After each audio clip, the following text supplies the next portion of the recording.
Hi, I'm Lynette Nylander. And I'm Leah Chernikoff, and this is Harper's Bazaar's The Goodbye, where we invite celebrities, designers, models, and tastemakers to talk shop. What they buy, where they got it, and why it matters.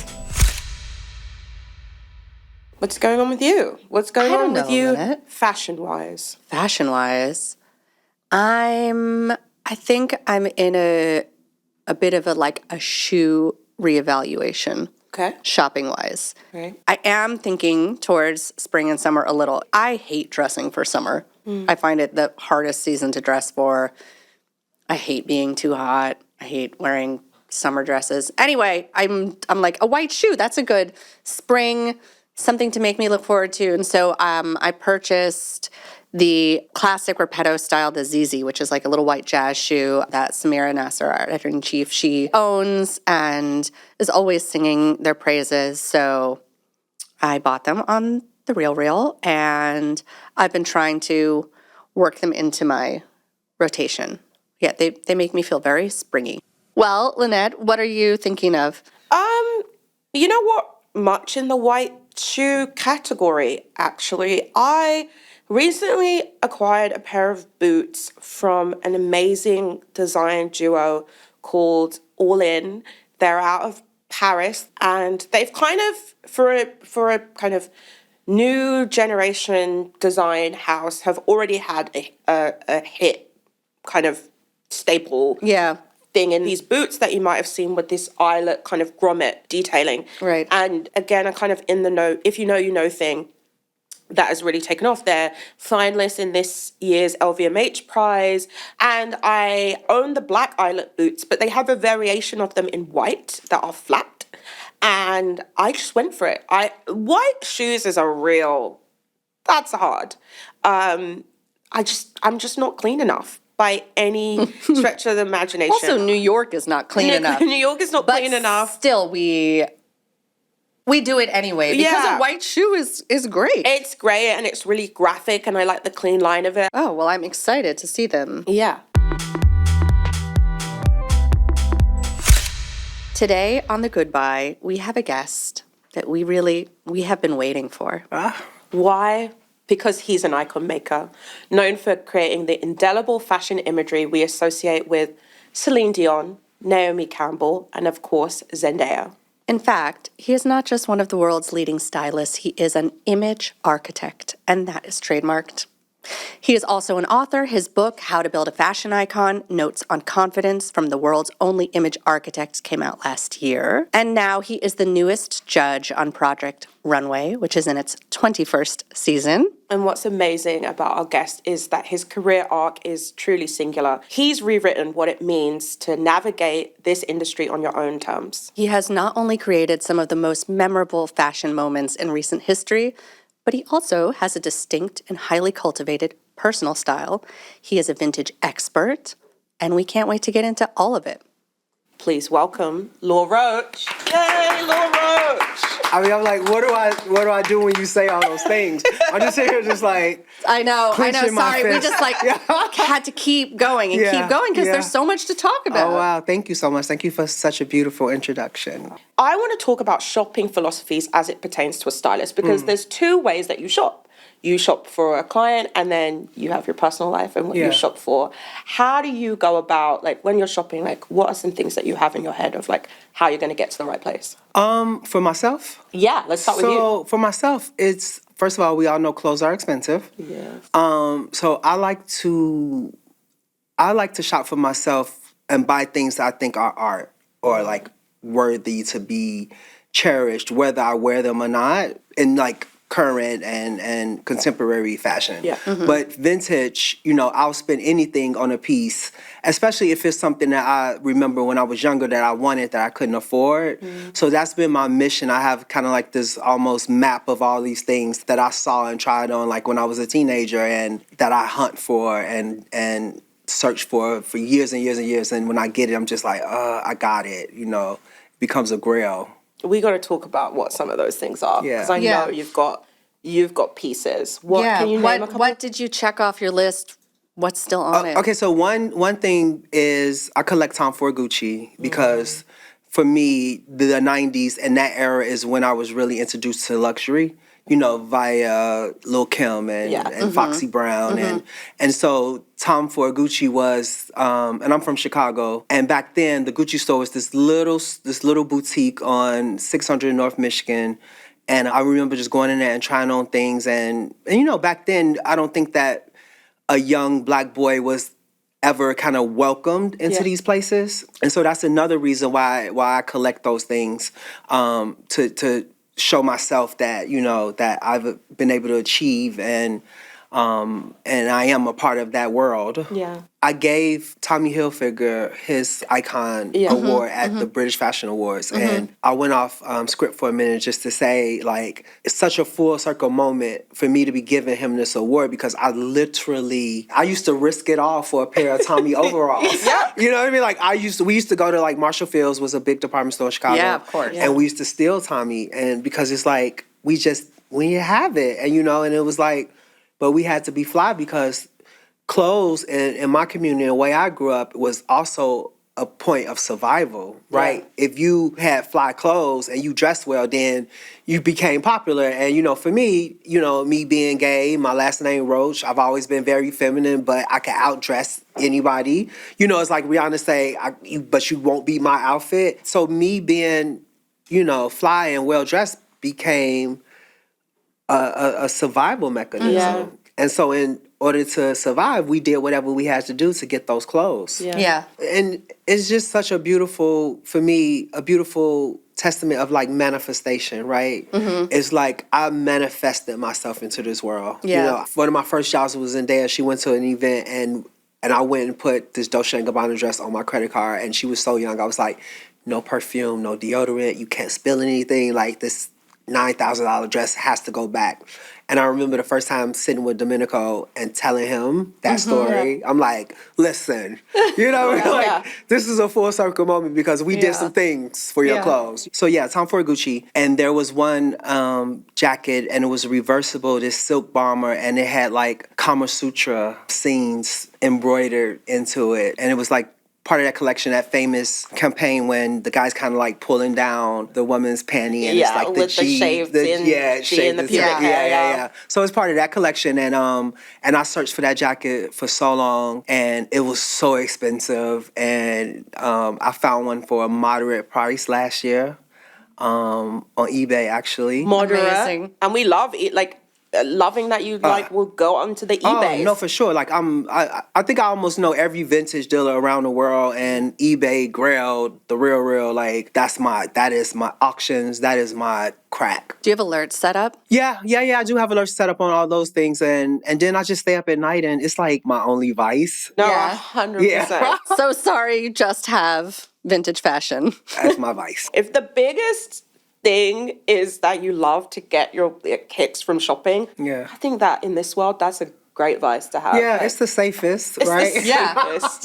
It's the You're not safest. hurting anyone. Absolutely. Yeah, I'm not hurting anyone, but my bank account. But your But bank account. you know, Right. Exactly. and I also say I'm shopping for my estate sale. Wow, that's a when's big that? statement. Yeah, like You say when is that? Yeah. Whenever I die. yeah, like it's all the. But like that's in a way, I interpret that as you talking about legacy. Yeah, absolutely. And about these clothes and the things you choose to buy, and your purchasing power being a part of your legacy and what you want your story to be about. Absolutely. And the clothes will play a huge part of my story, as it did with Andre. Yeah. I'm fortunate enough to own a bunch of his things from the auction of his estate. And prior to that, I've always said that the way I curate the things that I purchase and hold on to and take care of and love and cherish will be part of my estate sale. And when I'm no longer here, hopefully people will, you know, want and revere and want to make some of my things part of their legacy as well. Mm-hmm. Yeah, that was amazing to watch as part of that estate sale.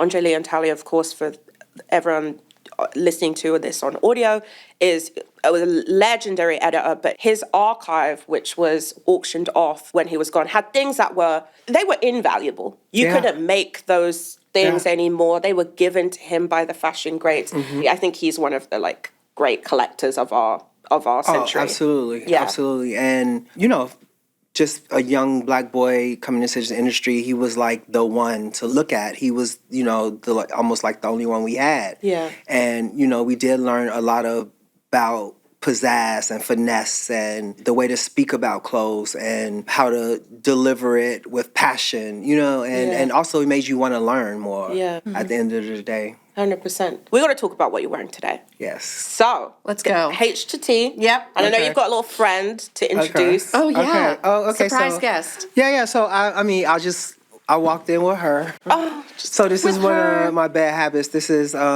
Is it a bad habit? It is. It's a really bad habit. This is a Kelly Pouchette in Croc. Yeah. Gold hardware. The color is blue electric. And it is actually my favorite MS color. And just a light little something for the daytime. Should we also disclose she came in a Birkin? Yeah. I mean, the Birkins tend to be pregnant a lot. So they have, little baby. So you kind of like, this is kind of like the wallet. This goes to evening, right? So if I have the big one and I'm invited to dinner or something, then, I just kind of pop her out and now she's the evening bag. Look how practical. I'm really, really excited to have you on also because this is someone I can attest to, like, Hermes, pochette, all this stuff. You will be in the streets. You will be at the samples. I assume you do not have to go to a sample sale if you don't want to. You go there for the love of fashion. I do. You're not ashamed of a bargain. No. You were in the rails. Yes. Let's talk about that. Yes, there was actually just a vintage sale hosted by someone and I went midday because I was kind of busy early in the day. I went. And it was like from 12 to 6, and I got there at 2, and I stayed until 6:30, and I waited. I knew it was a one-day thing, so I was like, there's a chance they're going to be a half off. Yeah. And I took one of my friends. She went earlier in the day, and she came back. She's like, I bought this really cool coat. I was like, okay, come back with me. And I had a spot. And I watched people, and Amazing. People were coming up and saying hello. Taking and I notes. was giving people recommendations like, no, you should get that. No, you shouldn't get that. And I kept, as they were cleaning out the dressing room, I had the staff bring me everything that was coming out the dressing room, had me a stash. Yeah, and we let me take a first We pass. cleaned up. And my friend who only had bought one thing earlier, she left out with 10. Yeah. And then she got it at half price. And she was like, there is really a formula to it. I'm like, no, Yeah, you have this to is trust. my thing. I don't have a boyfriend, I don't have a dog, I don't have any kids, but I do have a lot of Chanel, so it makes up for it all. Look into the camera and say that. That's what we're talking about. Like This, put it on the T-shirt. You can see it on the socials. Yeah. That's fabulous. I want to talk about, on the Goodbye, we always break down people's buys and what means a lot to them. This, you might have already said it. It might be this Hermes pochette, but what was your first buy that made you feel like, okay, I have made it, I'm in the game, I'm collecting? It was definitely the first bag, and the first one I bought in Paris when I was with Céline was a Hermes Hack, which is considered the men's Birkin. Yeah. It's a travel bag, and it's really not practical to walk in the street. And I remember taking myself out to dinner and sitting in a chair. That picture's probably on my Instagram page somewhere, sitting on the chair across from me and just like being so proud of myself because that was, my hard work was starting to pay off because, I'm not from, a well-to-do family. Like, everything I have, I really worked hard for it. And so that was like that one thing, that just like, I have an Hermes bag. And, I went to the store and they took me into the special room and they poured out the white gloves and, they offered me champagne and I was there for 2 hours trying to make a decision. And it's part of the experience of luxury also is why we buy these things. And it does make you feel, a sense of pride. And it's not about the stuff. Right? People always think it's about the stuff. It's not about the stuff. It's about the ability to acquire the stuff if you choose to. Mm-hmm. Yeah. Right? That's what it's not being like, oh, I'm buying it because, I want to show it off and I want people to look at me a certain way. No, I'm buying it because I don't have to check my bank account the next day or worry about if my mortgage is going to get paid from buying the stuff because I know I worked my ass off to be able to do it. Yeah. So that's what I think the real message is. Yeah, totally. We said H to T and then we got stopped at if we should. Oh, So yeah, we did. Take I'm us, sorry. Yeah. take us through the So rack. the shirt is Valentino, Pia Paulo, though. This is part of the Tuxedo collection. The pants are this really cool designer I'm obsessed with, Head Manor. I love them. I love, and it's like this kind of like faux waistband, like a boxer brief kind of hanging out of it.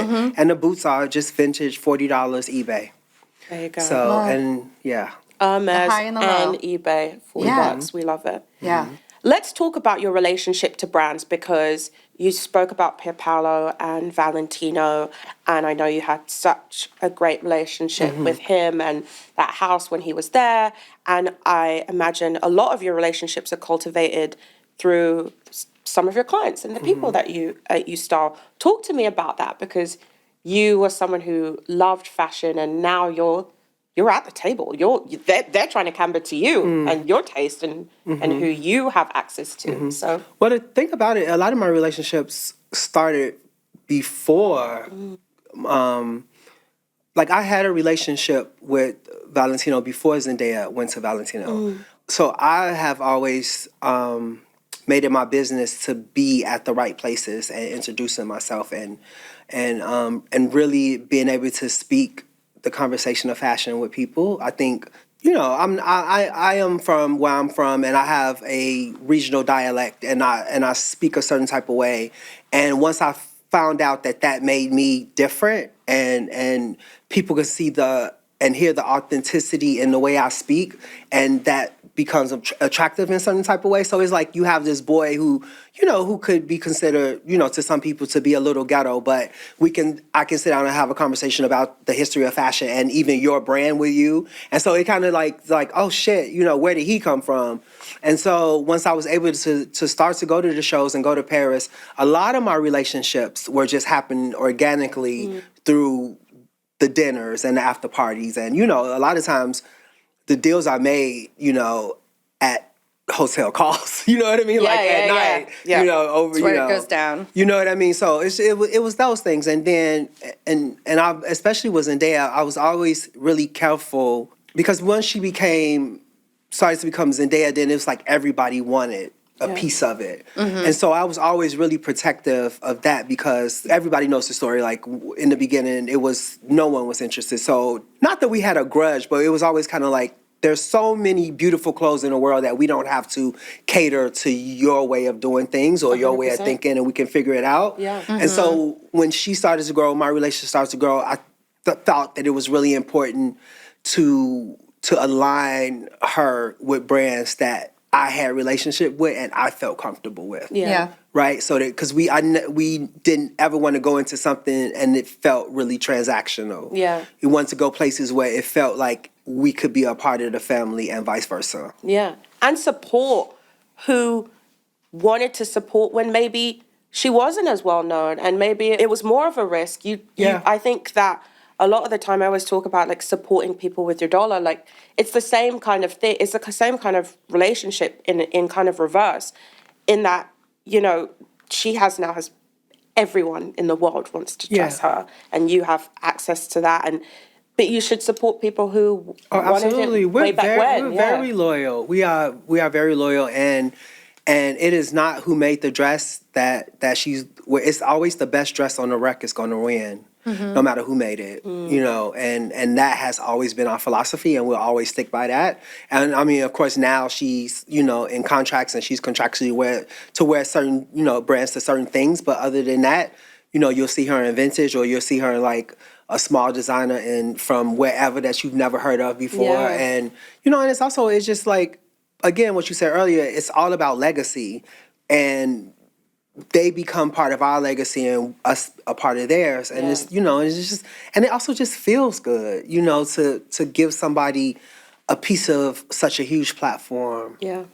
And I want to just touch on that, because something I found really fascinating is that you talk about buying. You don't just loan. You will go and spend. You will go and spend. Yeah. And Especially for vintage, right? Yeah, we buy. Yeah. We buy because I started my career selling vintage. Yes. And what's happened, and I'm definitely not going to try to take full credit for it, because there were, I think people really wearing vintage. I would say Chloe Sevigny and, even Kim Kardashian and people who have been wearing vintage on the red carpets and to events. But I think the way we do it and the way we storytell has really taken vintage dressing on the red carpet to a whole entirely different level. Totally. And what that has done is created this ecosystem of young people who have started to, start selling vintage and archive. And, those people are small businesses. And what do we look like to people of privilege, right, at this point, to go to someone who is a small business and say, just let me borrow this dress that, you know what I mean, and then alter this dress. And it's just not fair to me. Yeah. I just don't think it's fair. And I think they get just as much publicity and news coverage when she wears it. And it makes the pie even sweeter if they actually made a profit from it as well. There's a lot of stores, vintage dealers that have become world recognized and other celebrities are wearing them because, we simply, I bought a dress. Yeah. Yeah, and it's not even about like the support. The Mugler suit comes to mind because it's just that was the best red carpet fashion look of recent memory. Come on. Like, the fact she can fit, the fact you even had the genius to pull it, the fact they gave it to you, it was the perfect star alignment. And the person who built it was with you, right? He was with us. Her? Yeah. Incredible. Yeah. And I, of course, no one can buy it. It's one of one. Yeah. But if we could have, we would have bought it. Let the record show that if he could, he would. Yeah. Mugler, do what it do. Yeah. I think that, though, no one can buy it, but what it does to normalize and excite people about looking back at the amazing history of fashion, like that Mugler show. There was a Mugler show in the Brooklyn Museum that I think was maybe a year before, 2 years before that amazing runway look. And as a fashion fan, I was blown away. I think I know a lot. I know nothing compared to like what really goes on in his archives. And I think it's people like you and moments like that that get people to really look and learn and educate yourself. We're all students in Absolutely. this. Yeah. And it's fun. So And it's fun. And another thing I think about when it comes to vintage and archival, we are, as this industry, we are constantly talking about sustainability, and there's nothing more sustainable than to just wear something somebody's already worn. Yeah. And especially if it's a history to it, Yeah.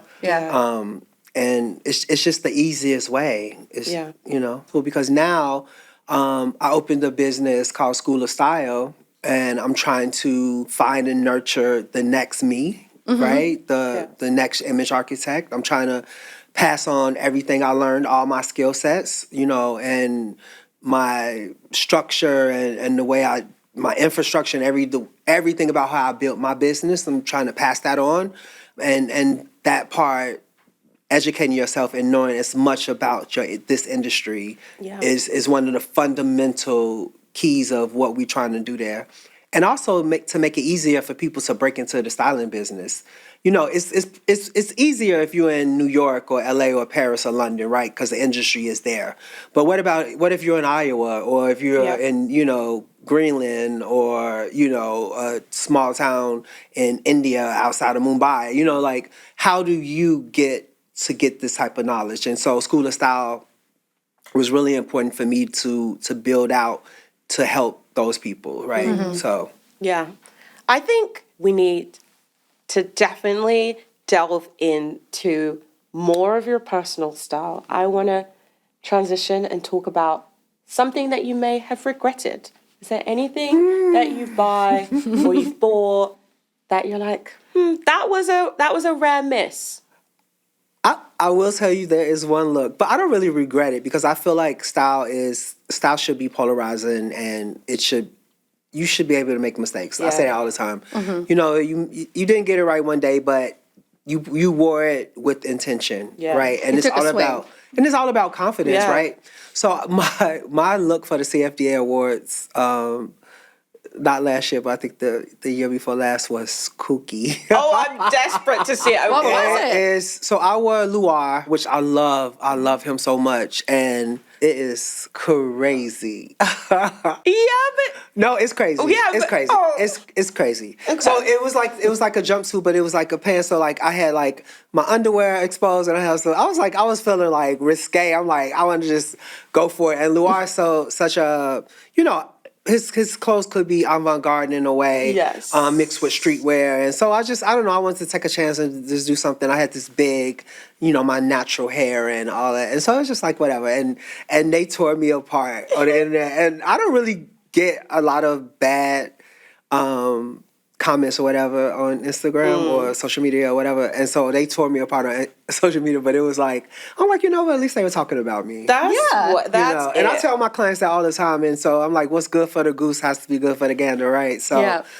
I just took it, but I don't regret it, but it was like, It was polarizing. if I had to go back, I would have changed a few things. Okay. I would say. Well, that's always, hindsight's 2020. And also, I completely agree. It's like, try some stuff out. At least people are talking. At Yeah. least it gets a conversation going, and you'll always remember CFDA 2023. It was. There you go. Yeah. What is your repeat buy?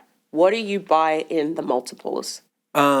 So in my book, I talk about having a power piece, and that's something that you go to that you look good in, that it makes you feel confident, it makes you feel comfortable. And so for me, I constantly buy white button-down shirts, like in all variations. But the ones I buy the most are like inexpensive, some from Amazon, some from like, I go to the big and tall store and get like 4X and do all type of things. But when I put on a clean, beautiful, crisp white shirt, I just feel styled, I feel expensive, I feel confident, I feel put together, I feel it can go in any situation, from daytime to night, and you just always look, you can roll the sleeves, pop the collar, like the big ones, sometimes I wear them backwards and, tuck it and have it untucked in the back and unbutton it a little bit, pull it off the shoulder. It's so many things, but that's my power piece. Yeah. And I have, a whole closet just full of white shirts. Which stores do the best ones, or what brands? I think all brands do really good ones. But I prefer the cheap ones, to be quite honest. Why? Yeah,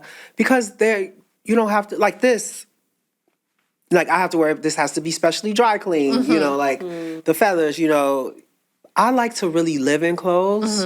This is a special one, and it's like from one of PP's last collection, so it means a lot to me.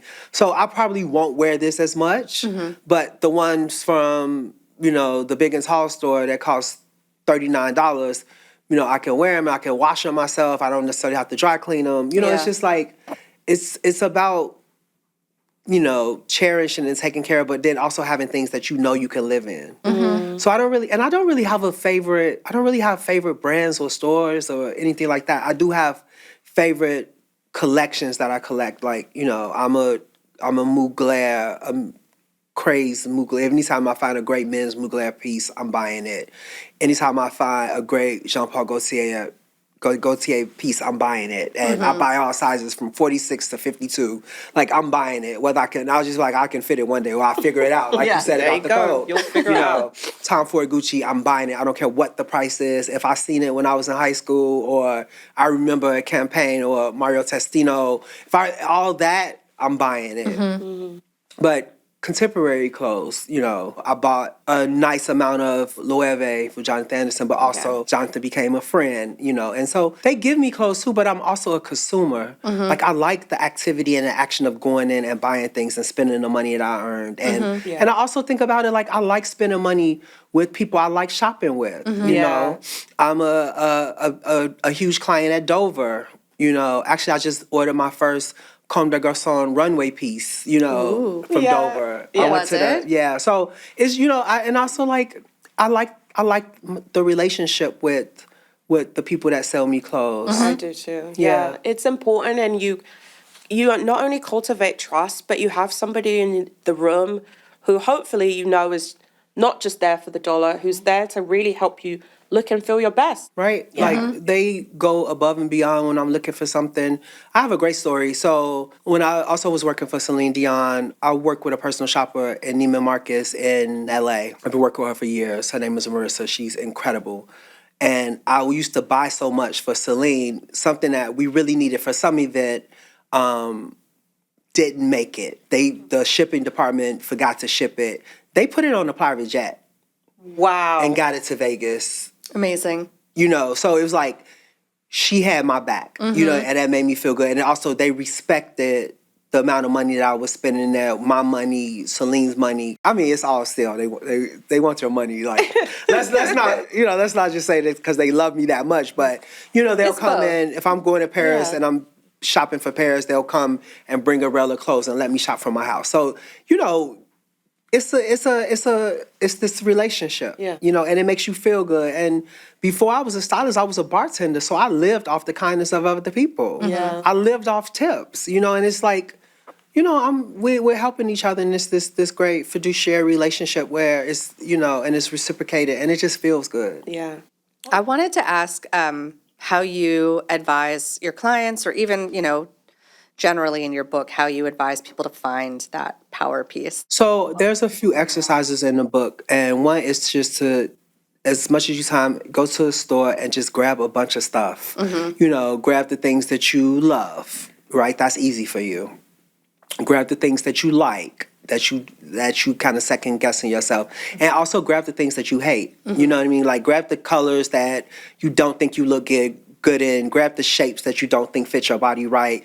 A lot of times we have so much trauma, especially women, from your mothers. It's like your mama told you that you don't look good in it because she didn't think she looked good in it. So it's like you also have to break those curses, right? Yeah. And just try stuff on. And I say, if you like it, you try it on. If you try it on and you love it, you buy it. And if you buy it, you live in it, right? And so that's just the exercise. You have to push yourself. And I did that with my clients in fittings. Like, we'll have a rail, and it'll be everything that I know they'll love. And then at the end of the fitting, there'll be a rail that we'll try on. I call it the shits and giggles rail, right? So it's kind of like you trying this on, like, I'm not going to like that. I'm like, okay, for shits and giggles, let's just try it on. Yeah. And a lot of times, because they thought they didn't look good in green or yellow, or this color might wash them out, that ended up being the dress. And then it also changed their perception of the way that they look at themselves in certain things. Yeah. So styling is mostly psychology, really. So I want to talk, just touch on that, because you famously reinvented Celine at a time where she was going through a personal and kind of professional transformation in terms of her style. And, what you did was so transformative and clearly so empowering to her. It was a person that's so beloved, looking and feeling their best and so cool. Was she open to that kind of, well, clearly she was open to that shift, and talk a little bit about that process. I was how to do her street style, and this is before street style had a name, so I think I invented street style, really.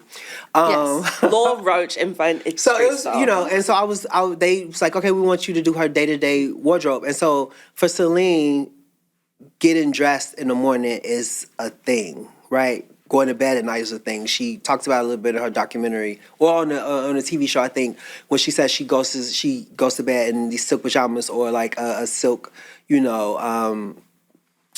Everything about getting dressed is a process to her. Yeah, ritual. It's a ritual. It's part of who she is as a woman, and she taught me so much. And one of my and I'll answer your question, but one of my fondest memories and what sticks out to me the most is the way she puts on her stockings.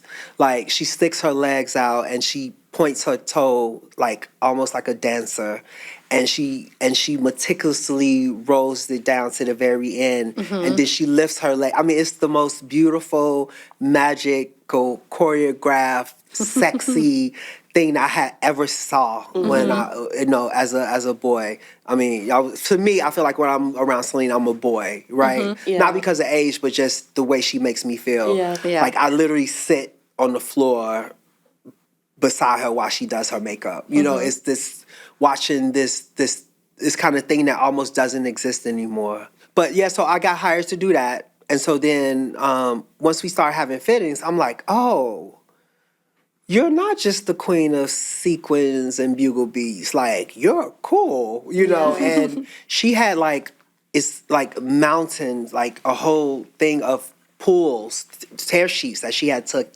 collected over the years. And she was really a student of fashion and really could sit here and have a conversation about collections and all type of things. And so I started to feel the personality. And I think that the Céline that we had always saw was the Céline that had been kind of manufactured in a way when it came to her style. It was very lady. It was very ensemble. You know, it was very like a scarf. And when we started to play, I was like, oh, okay. So I went out and I redid my entire pool. And so then I brought in like Off-White and Vetements and, you know, and all these things. And, you know, Balenciaga, I mean, Demna had just went to Balenciaga. So I started she was actually the first celebrity to wear Demna's Balenciaga. And so so once I figured out who she was, I'm like, oh, you know, it's time to let this out. And, you know, and she was grieving the death of her husband and she needed something. And the clothes became that something. And then it just kind of like, it took off because what happened is I disrupted everyone's idea of who Céline Dion was. Yes. And also how old she was because, you know, we thought she was 70. You know what I mean? It's like, so my mission became to not just to show her as this very well-dressed woman and this stylish woman who could wear streetwear and also couture, but somebody who was young, you know what I mean? And cool and knew about fashion and was a risk taker. Yeah. You know, you've worked with Zendaya for so long. It's harder to discern a before and after, but that was like so marked, and she is such a beloved cultural figure. Yeah. And to pull that off and have everyone just embrace it because she looked so happy. Yeah. Yo, it was... It's an amazing It was joyous, achievement. and her walking out of that hotel every day and like greeting her fans and like all the paparazzi. So that's why I say I started street style because it didn't, for me, it was never really that big before, but that became a thing. Like it was a fashion show every time she walked out, and she would come out in a full couture look that she paid for. Like she wasn't even borrowing clothes when I started working with her. Like I would call to borrow clothes, and people like, you know, they would never let us do that. Sales would never, because she spends so much money. And I was like, well, if you don't loan me clothes, now that I'm shopping for, I would just won't shop with you anymore. Yeah. So I kind of bullied people into it because there was no way for them to get the return on the investment with press, because prior to that, she didn't do that. Those type of things. So I was creating this, you know, this atmosphere of her being photographed. And then people were like, of course we'll lend you clothes. And then Céline being Céline, once she wore it, she's like, oh, I just want to buy that for my archive. Right. Yeah. Like, this is all going to work out. And then that taught me a bad habit. And now I do the same thing. If I do borrow something, I'm like, I want it. But most of the time now, I just kind of like, don't send it back. And, you know. It's all good. Yeah. So we need to talk about your dream buy, which is the thing that you want, you covet, you hope to acquire. What's that? Oh, that's a good question. I don't think I have it. I don't think I have one, to be quite honest. A dream buy, but you have this encyclopedic knowledge of all these things. The Tom Ford, yeah. Gucci, is there like that jacket? Is there anything else like that out there? A Mugler? You know, I'm thinking, to be quite honest, all my Grail pieces I think I found. I love this. Oh my God. And now I'm buying just to kind of like complete collections almost, but not in a way where I'm like searching like, oh, I need the jacket to the pants to look for from spring summer 2020. I mean, spring summer 04 Tom Ford's last collection at Gucci. Like, you know, I'm buying it if I find it, but there's nothing I'm just like, I have to, like, not off the top of my head that I have to have. So, yes, but only because you did that work already. Yeah, I've been doing that work. Yeah, it's like, all right, one last quick question. What is your latest goodbye? What is something that you bought yourself for you that you think is great? Recently, I just wore it the other day. I wore this Tom Ford Gucci Python tracksuit.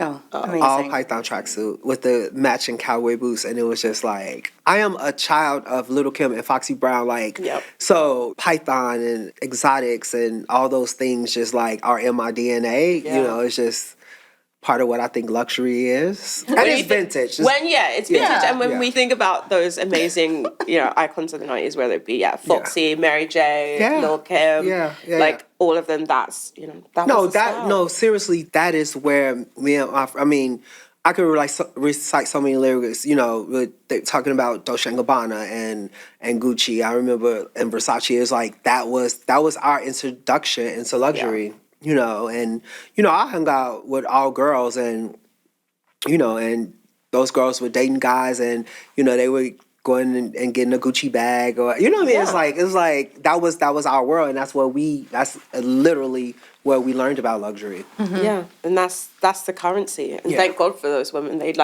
those images still stand. I mean, the test of Foxy time. Brown and Dior and John Galliano's Dior, like, even before we knew who John Galliano was, we knew Dior because of Foxy Brown, So, yeah, I credit a lot of who I am to those female rappers of that day. And if you look back at those videos, like, those girls were Amazing. Yeah. There's a little Kim lyric, why spend mine when I can spend yours? Yeah. I think about that all the time. Lil Roach, thank you so much for Yeah. being a guest on this Thank you. week's episode of The Goodbye. This was Harper's Bazaar's The Goodbye. Goodbye. Bye. Bye.